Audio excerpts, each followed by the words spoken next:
Hey everybody out there, this is Seto, and today for you guys I'm going to be doing a deck profile of a deck that I've been working on for the last couple of months for you guys, and I thoroughly enjoy playtesting it and building the deck. And that is my Spellbook deck. Now this is not your ordinary Spellbook deck. I know there's a lot of different versions of Spellbooks you can play, but it's got a cool story about how I came about building this deck. So I wanted to build the deck originally around Silent Magician here. That's the reason I wanted to build the deck. A couple months ago, about 6, 7, 8 months ago, I was down in Richmond, Virginia, living down there with my friends.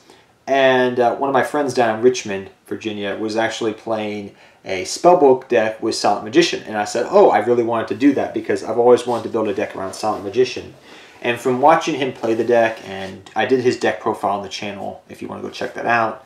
But yeah, I just came up with an idea that I wanted to build this deck, a Silent Magician deck, and I found that Spellbooks were the best fit for it because Silent Magician gains 500 attack for each card you have in your hand, and Spellbooks can maintain a lot of hand advantage and things of that nature, which we'll talk about more in detail later. So without further ado, let us get to the deck profile, but I should mention also that it's also a, where is it, a Winwich. We do run a Winwich engine instead, but we'll talk about all the pros and cons of this deck because it does have pros and cons of what it can do, but overall it's a very fun deck to play. It's pretty competitive and you could probably take it to locals and do good with it. So yeah, first off we run 2 High Priestess of Prophecy. I'm so happy I have my secret rare now. I'm probably going to hollow out the other one, but I just wanted one secret rare for the deck when I was building it. But High Priestess of Prophecy, what does this beautiful card do? So pretty much you can reveal 3 Spellbook cards of different names, special summon her, pop a card on your opponent's side of the field by banishing 1 Spellbook card from your graveyard. Very good card to have. You can bring it out through different means, through special summoning or using Temperance of Prophecy to bring her out, which is another way of doing it. And we'll talk about Temperance of Prophecy a little bit later on. But yeah, overall, beautiful card. I've loved this card. Hated the deck back at doing Dragon Ruler format. But thank you also to my friend Will, I should mention before I get any more into this deck profile. He helped me out building this deck, and he's given me some ideas as well. So, next we run 3 Spellbook Magician of Prophecy. This is your Stratos card of the deck. It helps search out all your different Spellbook cards, from Spellbook of Secrets to Knowledge, whatever you need. You can search your things here pretty much. So, yeah, 3 Blue Boy. Next we run 3 Temperance of Prophecy. Now, I don't think every Spellbook deck out there runs Temperance of Prophecy, but I like running it because I can bring out Spellbook of High Priestess of Prophecy, and also because it's a spellcaster monster in general. And what I mean by that is Silent Magician, you can easily tribute this off to special summon out Silent Magician from your hand, just because it's a spellcaster. It does have other uses as well, but the main reasons I run it is because Silent Magician and because I can bring out High Priestess of Prophecy as well. So overall, a good card to have is a 3 of in the deck. Let's talk about Silent Magician now. So we run 3 Silent Magician. Now, if you guys don't know what Silent Magician states, it pretty much states, in a nutshell, I'll give you a synopsis of it right now, that you can tribute off 1 spellcaster monster that you have on your side of the field, special summon this card out from your hand. It gains 500 attack for each card that you have in your hand, and Spellbooks having a lot of card advantage from drawing and searching. Like I said earlier, you're going to usually have a hand to make its attack 2,000 to 3,000 plus attack. But usually it will come out around 2,000 to 3,000. If it stays on the field longer, it will continue to rise most of the time. Second off, you can negate a spell card on either player's turn, once per turn. So you can negate a spell card on your turn and your opponent's turn, which is kind of nice. And then if this card is destroyed by battle or card effect, you get to special summon out Silent Magician, which just pretty much states that it's unaffected by your opponent's spell cards. Just Raigeki, Dark Hole, anything of that nature, it's just unaffected. And this is a 3,500 beater. With Spellbook of Power and Stall Hall, they can get up to 4,000 plus attack and just beat over things. Now, like I said earlier, I was building this deck, and as I was doing some research, I found out that this is a very popular build of the deck in Duel Links, the online app. I had no idea that was a very popular deck on there, but apparently people are already playing with the idea of Spellbooks and Silent Magician apparently on Duel Links. I didn't know until very, very recently, a couple of weeks ago, when I was about to profile the deck and was finished building it. But yeah, that's apparently a thing. But yeah, this is the reason we run that. It's very good negation, spellcaster stuff, what have you. Next up, we run 3 Wind Witch Ice Bell for your Crystal Wing plays. So 3 Wind Witch Ice Bell, 2 Glass Bell, and your 1 Snow Bell. So as you guys know the combo plays, if you have no monsters on your field, you special summon out Wind Witch Ice Bell, then you bring out Wind Witch Glass Bell, then you special summon Snow Bell, you go for your Wind Witch Winter Bell, and then you can go into Crystal Wing. And then if you're not able to go into Crystal Wing because you already used it that turn, you can still go, if you just have Ice Bell and Glass Bell, you can also go for Clear Wing Synchro Dragon as well. So those are your different options, but mainly you want to go for Crystal Wing. But yeah, you have other options out there as well. So, yep, that's where we run the Wind Witch engine for. Now, Crystal Wings is just a good card, so that's where I ran it. But I was trying to figure out what other Spellcaster cards I could run in the deck. You could run Jowgen the Spiritualist if you wanted to, Jowgen. But for the most part, I found that the Wind Witch engine had the most versatility. However, you cannot bring out Crystal Wing and a Silent Magician the same turn because the Wind Witch engine states that if you special summon these guys out, or special summon these girls out, you can't special summon things except wind monsters that turn. And Silent Magician, sadly, is a light attribute. However, you can just normal summon these. So if you say, oh, I have a Crystal Wing off field and you have these other ones here, you can just normal summon an Ice Spell, normal summon a Glass Spell, tribute it off to special summon out Silent Magician, and on your turn 2 play, you can have Silent Magician backed up with the Crystal Wing. So that's possible, but you cannot bring it out the same turn because of that restriction of not special summoning wind monsters that turn, but you can normal summon tribute it off. And for that reason, I found that I had the most versatility, the most upside, and the ability to bring out the other cards I wanted to in my deck. So they have versatilities, which is the reason I ran them. So this is kind of like a waifu deck. The more I've built this deck, I'm like, wait, I'm running Ice Bell, Silent Magician's a female, and High Priestess of Prophecy is a female. So you can consider this as kind of a spellbook deck, the waifu spellcaster deck. Let's continue onwards. So next up, we run 2 Ash Blossoms.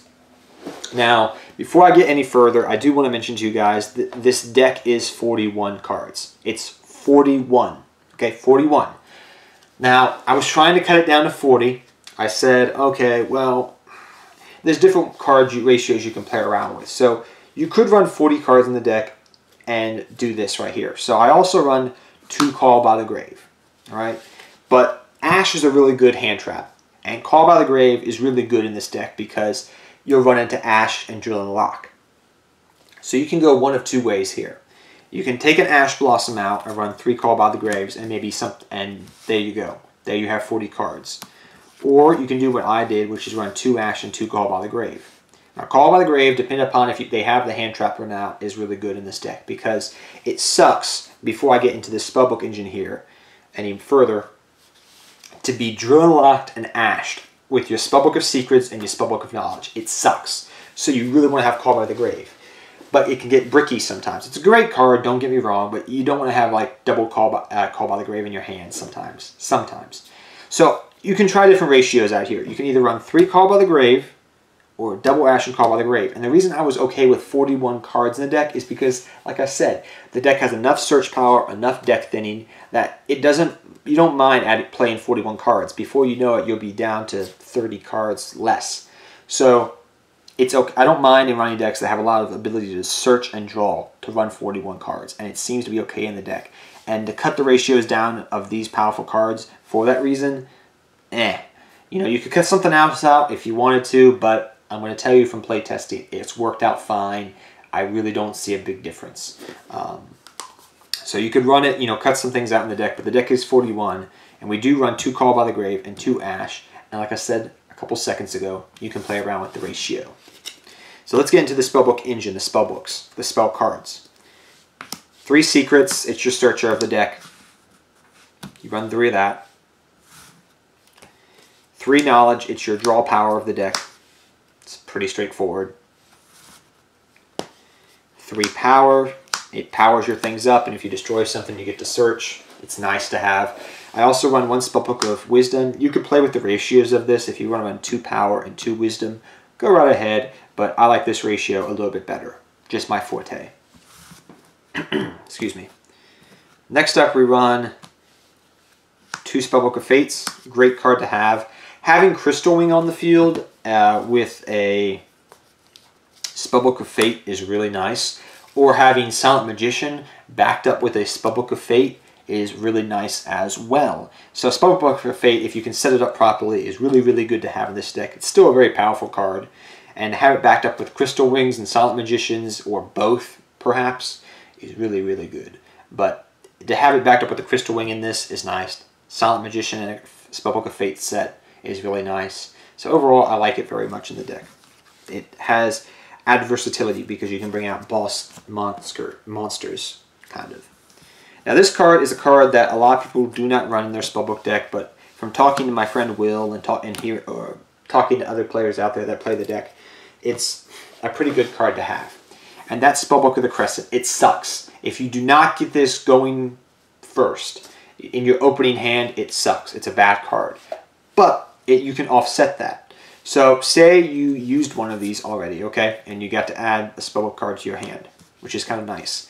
The other one is dead, correct? Well, what you can do is you can use Knowledge to get rid of this. So if you have this in hand, you draw it, you'll be like, oh, I have Knowledge. I'll just pitch this dead card out of my hand instead of pitching something like, oh, gosh forbid, I don't want to pitch, you know, a Spellbook card like maybe Wisdom, which can come in handy, or Power, which is a really good card, or gosh forbid, I don't want to pitch around my Fate, you know, just for some more draw power, so I can pitch this dead card, quote unquote, to draw a free 2 cards. So you're breaking even at the end of the day, but it's, instead of, you know, pitching something that you could use, you're pitching something that's going to be dead and no longer be used in the duel because you already used one, or you already have Spellbook cards in your hand. But Spellbook of Crescent really comes in handy because it helps unbrick bad hands. And I've seen some people run it as a 3-of. I feel that's too many. And I've seen some people not even run it, which I understand why. But it really helps unbrick your hands, and I really like it. So try it out before you hate it. It's a decent card. Next we run one Spellbook of the Master. You could run double of this, but I prefer one of. One Spellbook of Eternity to get back your banished Spellbook cards and get their effects. One Grand Spellbook of Tower. You can easily add this to your hand. One Stallhall. You could run multiples if you wanted to, but I like one ofs because it adds attack. And one Spellbook of Life. You can reborn your dead spellcaster monsters, so it's pretty good to have. So that's the ratios for the deck. There's no traps in the deck. It's a, you know, Spellbook deck. So let's go into the extra deck now. Now the extra deck we'll talk about a little bit more here because it's got a couple of different things you can do, because you really don't go into the extra deck at all. Like literally at all. Like the only thing I mainly go for is Crystal Wing and Clear Wing, and really nothing else. Unless, you know, we get the new Spellbook Link monster. Maybe I'll run that. So we got our Field Centers, Dark Magician Girl, and we got Lusamine, my Pokemon girl. So, or Pokemon woman, I guess you could say. Then we got our Synchros. We got Crystal Wing, Wind Witch, Winterbell, Clear Wing. So these are the 3 main things I go for 95% of the time. For your extra deck, the rest of the extra deck, you can run whatever you want. You can run a lot of rank 4s like I'm running. 1 Bagasucha, 170 Malevolent Sins, 1 Giant Hand, 1 101, 1 Tornado Dragon, 1 Castel, Utopia package, and now we're going to talk about the rest of these cards here. So I run Kagari, Heavy Metalfoes Electromite, and Spiral Double Helix. And yes, I know you can't make these in the deck, but the reason we run that is because of this. Winter Cherries. Now, I don't have a side deck for you, but I'm going to say this. You don't use the extra deck at all. Really. So, if you wanted to take this into a tournament play, which you could probably do this, take this into locals at least, what you can do is you can take out some of your, you know, your Ghost Ashes and whatnot, depending upon your matchup, and if you run against, you know, Sky Strikers, Metalfoes, Spirals, even if you run against ABCs, you could run that in here. You could run Borreload even, or Firewall if you're running into Gokis. You could even put that in here, which I have, but I just forgot to put it in here. But what I'm trying to say with these 3 spots, and with the rest of the extra deck, run targets for Winter Cherries. That way you can just discard and just kill decks and possibly win automatically. Like, you could run Isolde in the extra deck just to hit, you know, warrior decks out there. So you have a lot of extra deck space that you can play around with with Winter Cherries, which is a real staple in the side deck for this deck, depending upon your matchup.